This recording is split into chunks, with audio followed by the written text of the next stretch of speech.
Exams में अक्सर मैं यही देखती हूँ जब मैं बोर्ड एग्ज़ामिनेशन में जाती हूँ या फिर अपने स्कूल में क्लास में कि बच्चे अक्सर ये जो इंक्रीमेंट डिक्रीमेंट ऑपरेटर्स के चैप्टर के क्वेश्चंस रहते हैं, एक्सप्रेशंस, इनमें गलती कर जाते हैं। ठीक है, तो सबसे पहले तो बेटा यूज समझो। डबल प्लस का मीनिंग है कि हमें डबल प्लस का मीनिंग है कि वैल्यू जो है बाय 1 इंक्रीज होगी।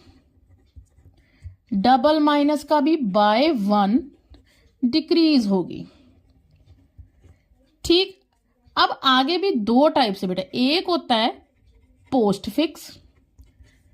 Fix unary operator, prefix unary operator. Postfix यानी जो हमारे बाद में लगेंगे, प्रीफिक्स यानी पहले। पोस्ट यानी एग्जाम्पल एक्स प्लस प्लस, तो ये पोस्ट हो गए यानी पीछे चले गए। एक्स के आगे माइनस माइनस यानी माइनस माइनस एक्स यानी आगे आगे।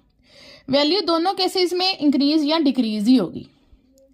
अब जैसे ये क्वेश्चन है, इसमें आप ध्यान से देखो, एक्स प्लस शॉर्ट हैंड की तरह बना, इसको एक्सपैंड करके अंदर ले आएंगे। So x is equal to, x की वैल्यू बच्चों क्या है 7। सो 7 ये प्लस 7 लग जाएगा, प्लस एक्स प्लस प्लस। अब ये एक्स प्लस प्लस मतलब जब पोस्ट फिक्स ऑपरेटर लगाओ तब वैल्यू को हमने ऐसे रफ वर्क में साइड में अपडेट करके लिख लेना है। तो x है 7 यानी 1 इंक्रीज हुआ, लेकिन अभी रिफ्लेक्ट नहीं करना, हमने यहां लिख दिया 8। लिखा क्या 7, 8 अपडेट हो गया लेकिन लिखा क्या 7। क्यों? क्योंकि बेटा जो पोस्ट फिक्स ऑपरेटर रहता है ना, उसमें चेंज आफ्टर एक्शन आता है, और जो प्री फिक्स होता है उसमें चेंज बिफोर एक्शन होता है। तो ये 8 यहीं रहा अपडेटेड वैल्यू, ये रिफ्लेक्ट यहां नहीं हुआ। सो ये सिंपल प्लस है। फिर से x, अब x 7 नहीं लगाना, हमने उठानी है अपडेटेड वैल्यू। सो हमने 8 लिखा, देन अगेन सिंपल। अब आप देखो प्री फिक्स इंक्रीमेंट लगा है यानी चेंज बिफोर एक्शन।